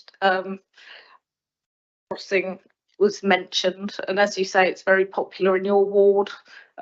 However, that crossing will be fantastic for mine too, because that will make people feel much happier about cycling over Kings Barton and crossing the Worthy Road there and going on into town. So there are system benefits to some of these schemes, and I think there is a question about how beneficial it really would be to put all the extra effort into you know, working out the exact impact as opposed to actually taking a common sense look about which will have most impact to the most people. Thank you, Councillor Loney. Councillor Bolton.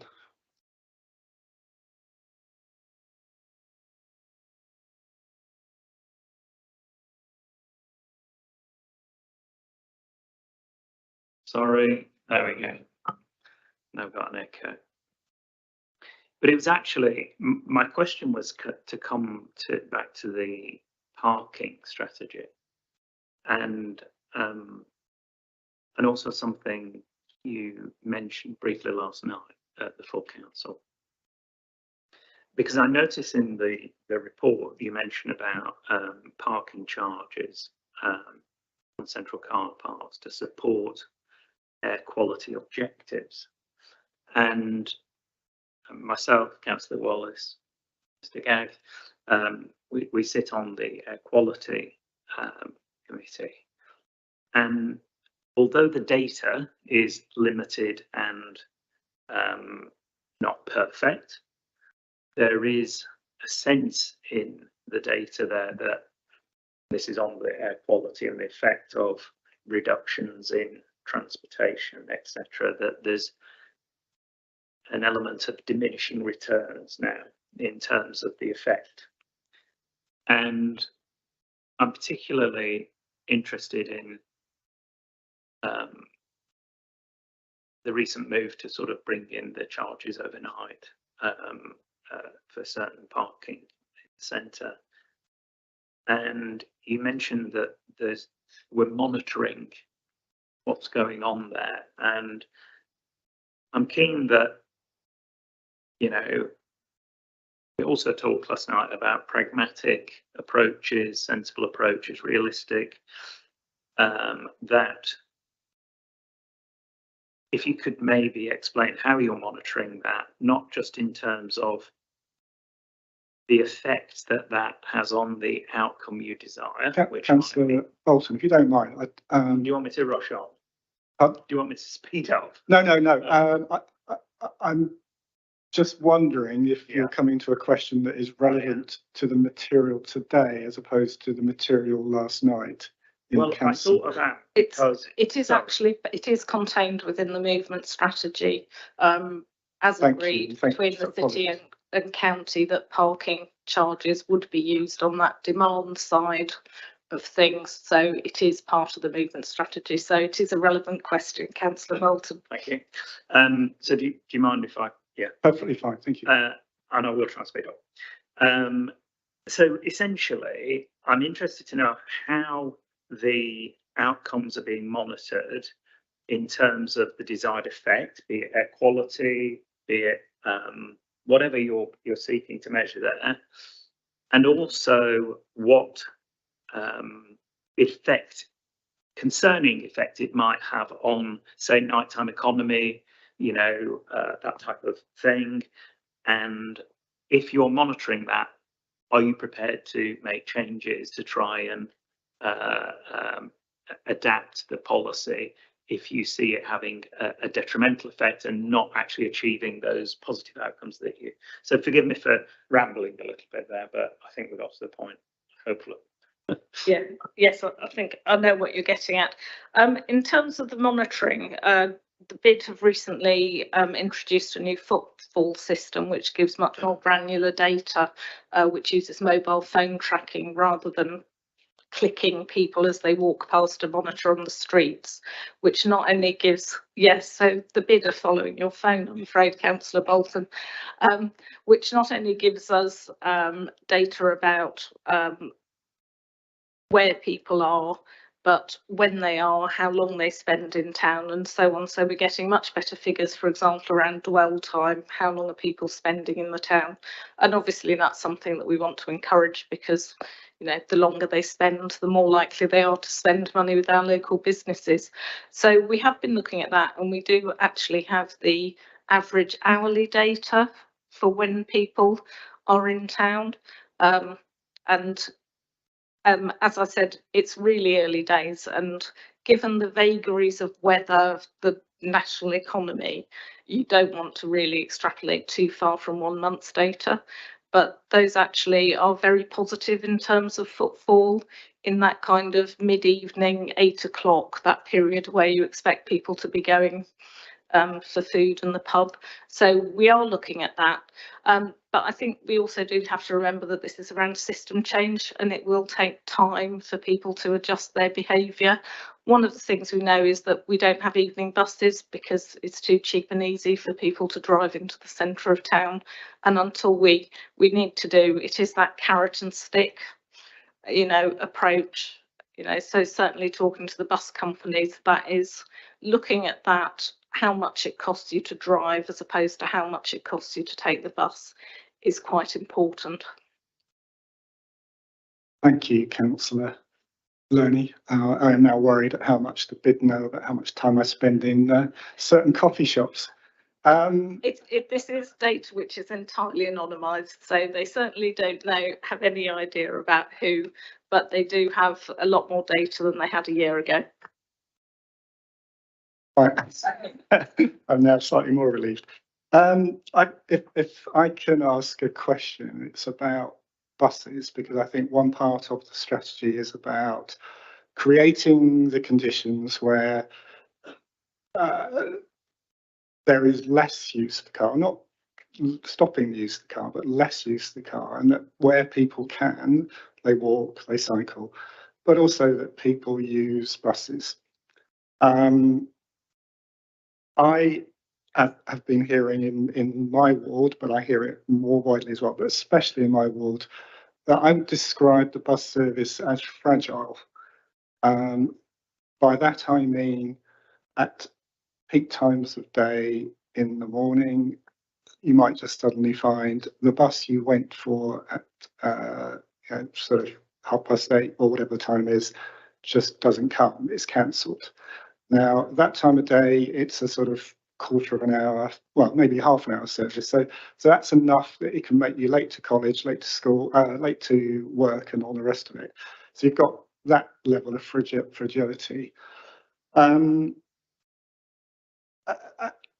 It was brought home. Well, I've been hearing about it for a long time, with lots of rumours around on the forums. Yesterday evening, while those of us as members were in council, I was seeing on my family group chat, daughter has been to the gym, leisure centre.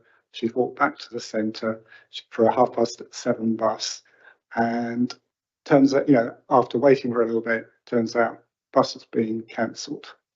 Next bus is an hour's time. So she does things to kind of, occupy herself, decides that Mackie D's, the people in there are just a bit too hostile, so she goes back outside to the bus stop, and waits till 8:30 because we only have an hourly service in the evening. We do have a bus service, which I'm sure Councillor Bolton would say, fantastic, once an hour would be brilliant. But we have a bus service, it's once an hour, so 8:30 hasn't turned up. Eventually comes at 9 o'clock. So she has lost 90 minutes. She passed her driving test literally 2 weeks ago.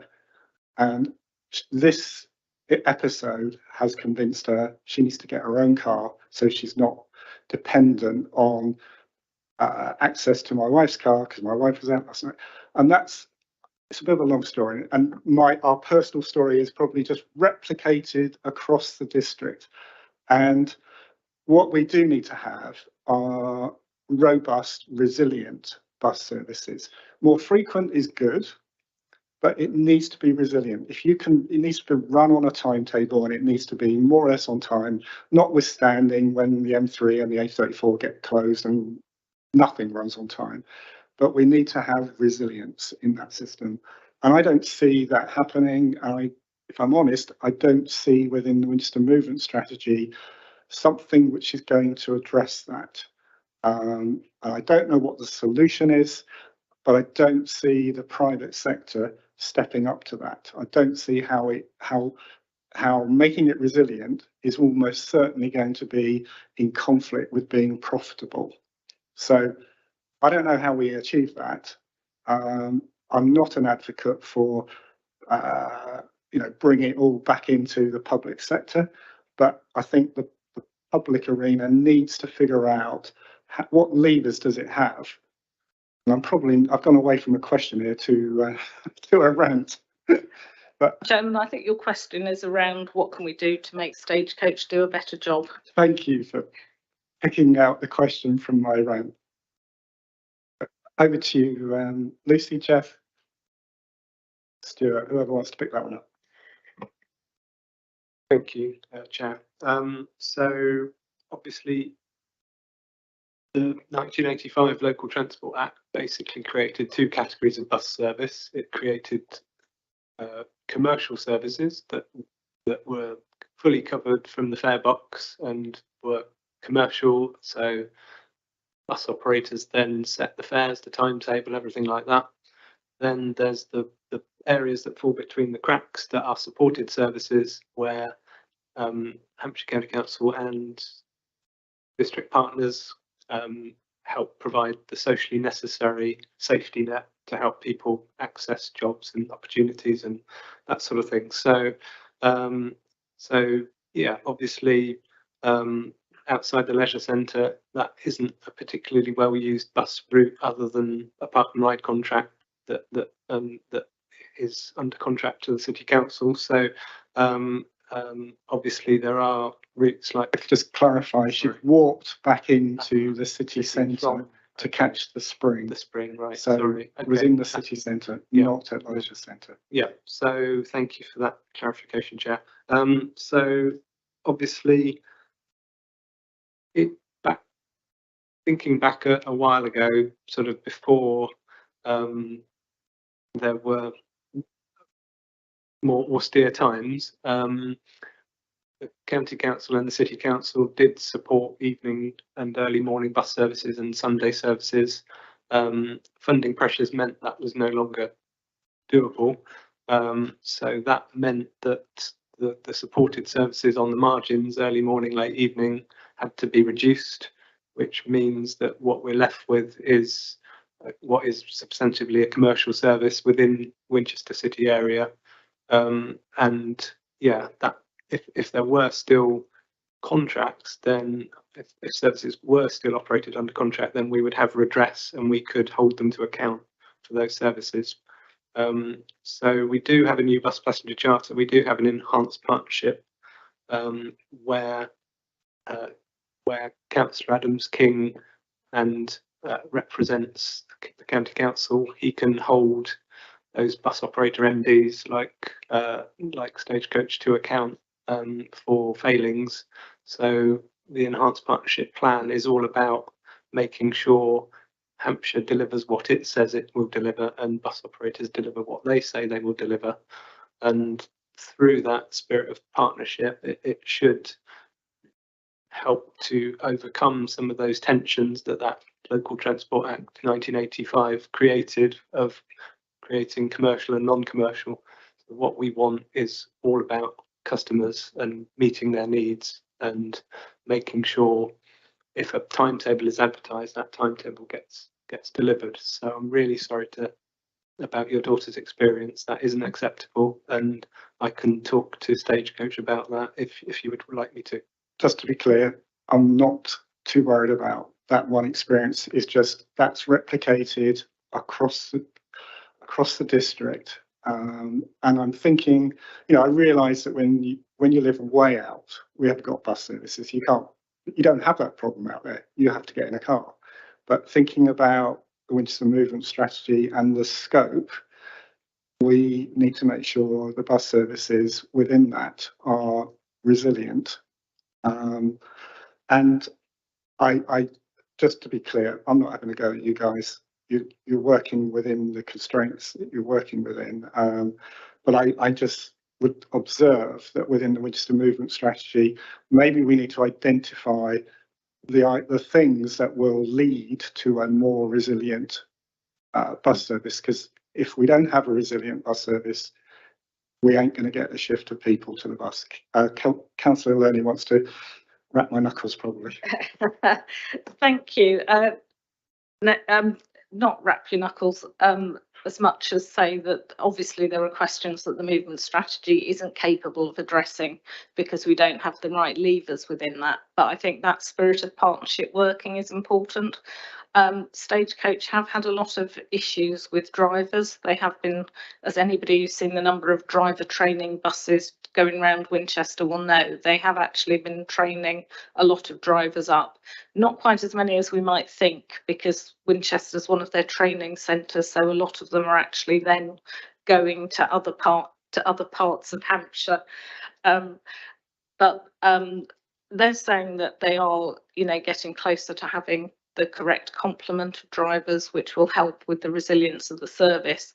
But one of the things is that congestion is an absolute killer for them as far as the bus timetables are concerned. So in a sense, the way that the Winchester Movement Strategy helps with this is simply by trying to reduce that traffic on the roads, reduce that congestion, and take measures, even if they're relatively small, like the bus lane down the Andover Road, which just give them that extra few minutes to get through the traffic. It's also important to recognise that the more buses there are, the easier it is for them to run an effective service, because you might be one driver down, but if you've got 6 working, then it's much in the evening, then it's much easier for them to make sure that they only cancel 1 bus and not 2. So I think it will contribute towards a better bus service, but not as directly as we might like. Thank you, Councillor Lerner. Jeff, you want to jump back in? So thank you, Chair. So in terms of how Hampshire are looking to support bus operators with driver recruitment and other shortages, we have been working as the Hampshire County Council Employment and Skills team have been working with Stagecoach and other bus operators to have those conversations with them about support for those not in education, employment or training, and apprenticeships to sort of help raise the profile of bus driving as a career to help address those staff shortages. Obviously, a big factor behind a lot of those driver recruitment issues were a lot of people took early retirement. Some went to be lorry drivers because lorry drivers earned more. So yeah, they have increased remuneration and things are on a positive trajectory with those driver issues. There's also been supply chain issues with mechanical parts for buses, which have affected the number of buses that they've been able to put out on the road. But Stagecoach, in our regular monthly meetings, have been saying that things are improving. Okay, thank you. Now, formally, we should move to debate. I want to just put it out there for anyone who wants to make any comments. We've got Councillor Greenberg, Yeah, okay, so councillor Greenberg. Thank you. I suppose the little thing to start with is first of all, I'm a little bit concerned that all of these measures, when added up together, are predicted to reduce city centre traffic by 10%. And I hope that that will give us the reduction we need in the improvement that we need in air quality. I know it says or more, so I'm kind of gunning for the or more on that one. I'm also I'm glad that you giggled at what I said, but it's kind of depressing that everybody giggled when I said a world-class cycle network by 2040. I certainly want to be cycling in with Councillor Warwick to one of our meetings soon. And when we think about a world-class cycling network and we think about the Netherlands have been investing £25 per capita per year for decades, and that's why they have the cycling network that they have.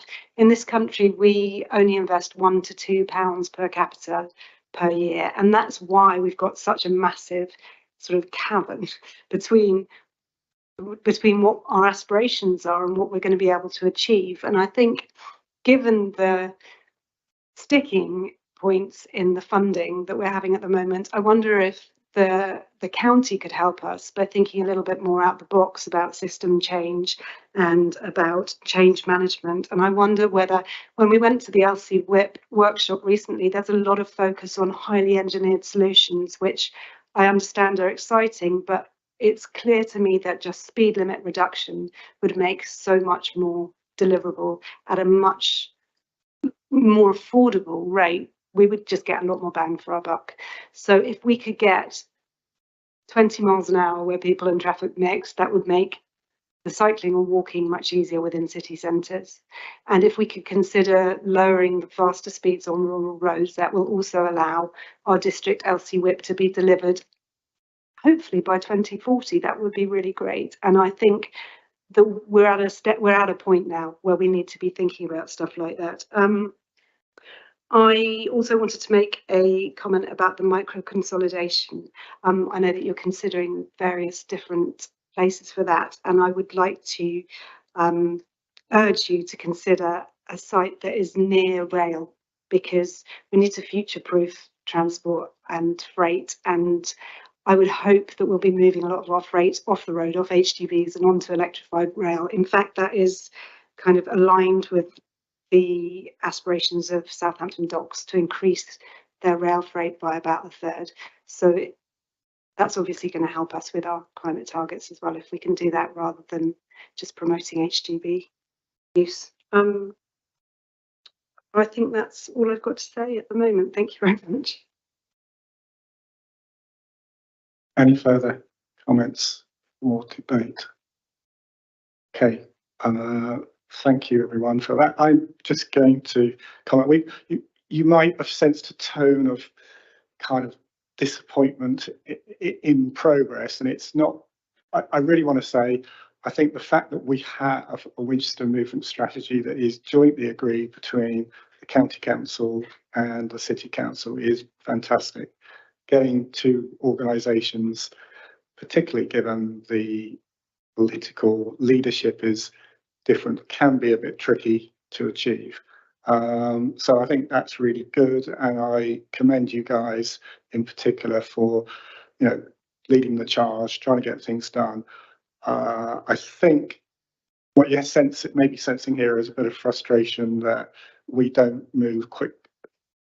We're not able to go because you don't have the funding to go from having worked out something to actually delivering it. And the Worthy Lane cycle project is a really good case in point where you've done some fantastic work to map that out. I know there's a bit more needed to be done, but then the rules of how the funding are applied for get changed, and that means you've gone through the process of engaging with Cycle Winchester, with the public, and having worked it all out. And it feels like you've gone from almost there to a few steps back. And I can appreciate it must be demoralising for those of you involved in it. But I hope you keep focused on it and keep pushing for it, because you'll get support from the other councillors here. But I think the frustrations are lots of fantastic, there's good ideas. We just want to get from idea to implementation. And it feels like funding is a key point there. It'd be great if we could put pressure on central government to change how it does the funding things on some of these projects. I do wonder if we can, maybe we need to take some actions back internally and think, okay, how can we be a bit more creative, as I think Councillor Tippett Cooper suggested earlier, to, you know, if not fund things completely, prime the pump a bit more, just to show that things can be delivered. But I'd like to thank you for coming along tonight and handling some tricky questions, possibly outside of the scope of what you were hoping for. Thank you.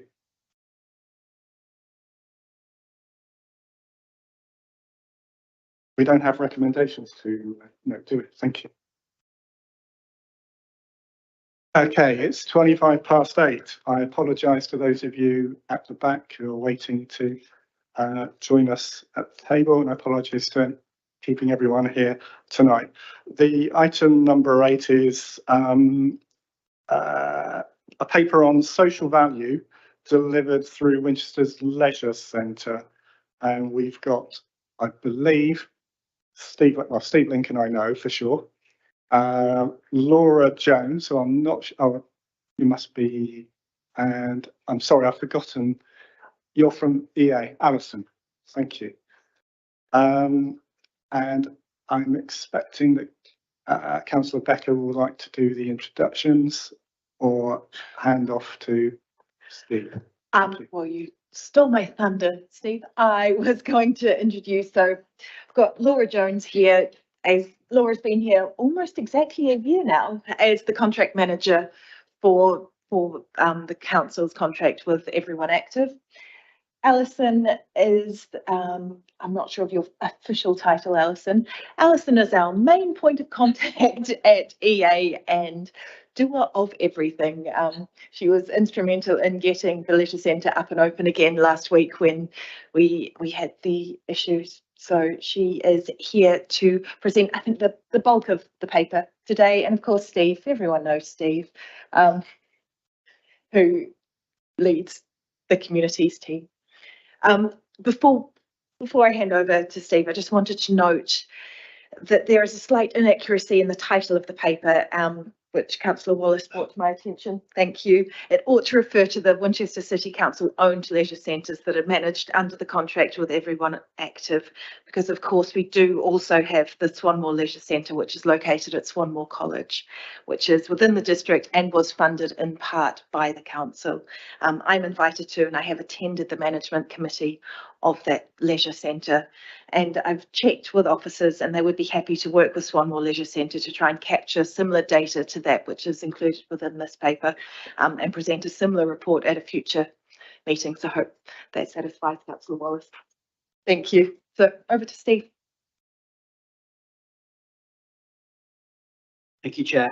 So this report introduces the findings of some work undertaken to calculate the social value generated by Winchester Sport and Leisure Park and Meadowside Leisure Centre.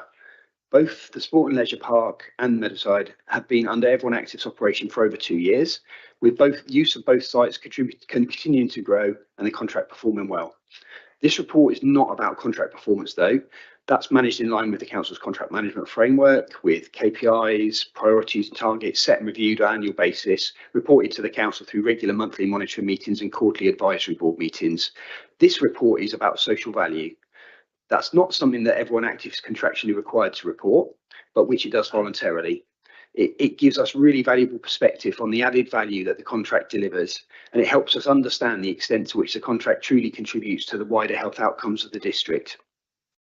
The really positive message here is that the Sport and Leisure Park generated social value of just over £3.5 million last year. These figures reflect activity levels within the centre, within both our centres, and the Sport and Leisure Park in particular places second within EA's entire portfolio of 220 facilities, so something for us to be really proud of there. Meadowside figures obviously considerably smaller, reflecting the nature of Meadowside and what goes on there, but we're still really proud of them both. And like they say, the figures there just reflect a very different scale and type of facility. So Everyone Active's report demonstrates that the contract's delivering far more than just access to sport. It shows a clear alignment with the council's wider priorities to tackle health inequalities in the district. And so now I'll just pass over to Alison Lewis from Everyone Active, who's just going to explain a little bit more about Everyone Active's interest in social value, and what it tells them about their business. Thank you, Steve. Good evening, everybody. So I'm delighted really to be talking about social value because we've got such a really lovely kind of figure to be talking about in such a short space of time. And just to give you a little bit of a background on social values, it's been around since about 2015, the social value calculator.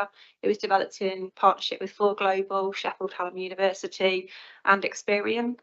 And I think it was felt that there was a need to try and monetize the benefits that sports and activity has on the health and well-being of the community. And that's kind of the base of how it works. The social value data is fed into Sport England moving communities, and that councils have access to that in terms of seeing how facilities are performing and how they can benchmark those with other facilities and other councils. I believe that's something that EA don't have access to, but I know councils do at that level.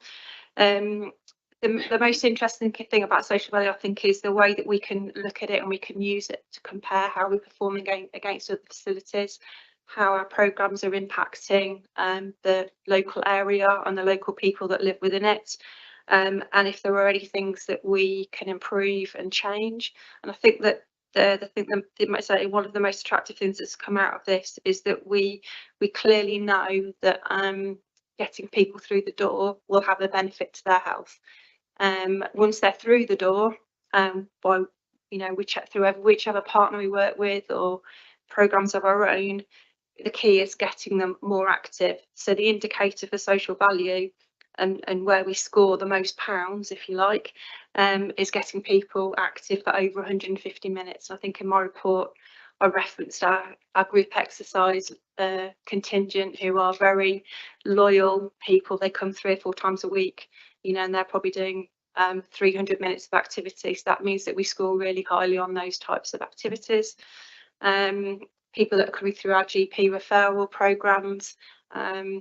It's really great to see those people that are introduced to activity and then moving into maybe a fitness membership, and then making sure they're coming more than once a week, twice a week, 3 times a week, just to sort of make sure we're getting that impact. The report also talks about where that monetary value kind of sits in our, I think I've used, which is Sport Leisure Park as an example, and that £3.8 million. So it is against preventing future injury, so long-term health conditions, the social benefits, and the age indicator is 16 plus. So are 16 plus year olds coming to the leisure centre rather than doing things they shouldn't outside and about? So it's kind of diversionary activity and the benefits of that, and also how that might impact their future in terms of improving their chances of getting meaningful work or continuing education. So it is quite an interesting, you can see that I'm quite enthusiastic about it. I've done quite a lot of work on it, so it is a very interesting subject, and we are moving in the right direction. Last year we had about 3.5 million in terms of social return on investment, and this year it's gone up to 3.8. So we are definitely moving in the right directions, and it will only improve. So that is it in a nutshell from me. Thank you, Alison. That's great. Right, we'll open it up to the floor for questions. Councillor Bolton, you're first. So thank you for that. So I read through the paper on the social value, and there's a bit of a black box thing going on there, where sort of all this input seems to go in, and then it springs this 3.8 million, and I can't knit the bits together. And it, there's all the bit about various consequential illness and all this sort of thing that are common with inactive individuals, and clearly we know now that certain activities are beneficial to those illnesses, but I couldn't quite sort of work out where all the levers were going within all that. And I say that because, and you mentioned that it's not a measure that we're monitoring within the contract. And so I'd like to understand what drives you to get higher numbers there, because if there's no benefit to you, then it's just an interesting number, and I couldn't quite work out what the drivers were and why you'd want that to be better. Because sometimes with that sort of thing, there's unintended consequences where it might be if there was some sense of financial benefit to you for driving single mothers groups or something and having them free access to certain things, then if you're getting a big benefit on one side because of that with this social value indicator, and that is something that matters to you, then certain things happen that are better for the community. And the unintended consequences are when actually it just drives you to try and put the price up overall to a point where you just get the right number, you know. So I'm trying to understand what the levers are that drive a positive outcome overall and how it affects you. Yeah. I think I've understood your question. So this is a really just an added bonus to what we're doing, the work we do with the council, if you like. So the health and wellbeing plan sets out all of our targets in terms of